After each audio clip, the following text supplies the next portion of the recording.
ನಮ್ಮ ಒಂದು ರಾಯರ ಭಕ್ತ ಚೆನ್ನ ರಾಯರ ಭಕ್ತರಿಗೆ ನಿಮ್ಮ ಒಂದು ಸಂದೇಶ. ರಾಯರ ಭಕ್ತರಲ್ಲಿ ನಾನು ಭಕ್ತನೇ. ಸಂದೇಶ ಏನು ಅಂದ್ರೆ ವಿಶೇಷವಾಗಿ ಯುವಕರಿಗೆ. ಸಾಕಷ್ಟು ರಾಘವೇಂದ್ರ ಸ್ವಾಮಿಗಳ ಮಂತ್ರ ಮಾಸ್ಟರ್ ಪ್ಲಾನಿಂಗ್ ಆಗಿತ್ತು, ಮುಂದಿನ ಆಲೋಚನೆ ಆಗಿತ್ತು. ಒಂದು ವಿಷಯ, ರಾಘವೇಂದ್ರ ಸ್ವಾಮಿಗಳು ಪಂಜಾಬ್ನಿಂದ ಬಂದವರು, ಹಿಂದಿನವರು ಪಂಜಾಬ್ನಿಂದ, ಇಲ್ಲಿಯವರೆಲ್ಲ ಪಂಜಾಬ್ ಕಡೆಯಿಂದ. ಅಲ್ಲಿಂದ ರಾಜಾಶ್ರಯ ಇಲ್ಲಿ ಜಾಸ್ತಿ ಸಿಕ್ಕು.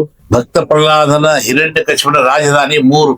ಒಂದು ಪಂಜಾಬ್ ಅಂದ್ರೆ ಪಂಚ ಅಂಬು, 5 ನದಿಗಳು ಎದುರುತ್ತೋ ಅದು ಪಂಜಾಬ್ ಅಂತಾರೆ. ಅಂಬು ಅಂದ್ರೆ ನೀರು. ಅಂದ್ರೆ ಅವ್ರ ವಂಶಸ್ಥರು ಪಂಜಾಬ್. ಅಲ್ಲಿ ಅವರೆಲ್ಲ ತಿರುಪತಿ, ಭೀಮಸೇನ್ ದೇವರೆಲ್ಲ ಅಲ್ಲಿ ಹಂಗೆ ಇವರು ಅಲ್ಲಿ ದೇವತೆ ಅಲ್ಲಿರೋದೇ, ದೇವತೆಗಳಿರೋದೇ ಅಲ್ಲಿ ಸ್ಥಳ.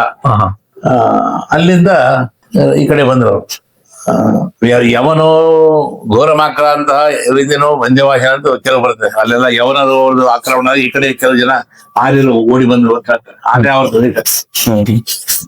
ಇಲ್ಲಿ ಈ ಕಡೆ ಬಂದಾಗ ದೊಡ್ಡ ಶ್ರೀಮಂತರು, ದೊಡ್ಡ ಬುದ್ಧಿವಂತರು. ಕಾಶ್ಮೀರದ ಪಂಜಾಬ್, ಕಾಶ್ಮೀರ ಆ ಕಡೆ ಎಲ್ಲ ದೊಡ್ಡ ದೊಡ್ಡ ವಿದ್ವಾಂಸರು, ಆ ಕಡೆ ಕಾಶ್ಮೀರ ಪಂಡಿತರಂತೆ ಹೆಸರು. ಆಮೇಲೆ ತಂಜಾವೂರಿಗೆ ಬಂದ್ರು, ಕೃಷ್ಣದೇವರಾಯ ಕರ್ಕೊಂಡು ಹೋದ. ಮತ್ತು ಪುನಃ ತಮಿಳ್ನಾಡಿಗೆ ಬಂದ್ರು.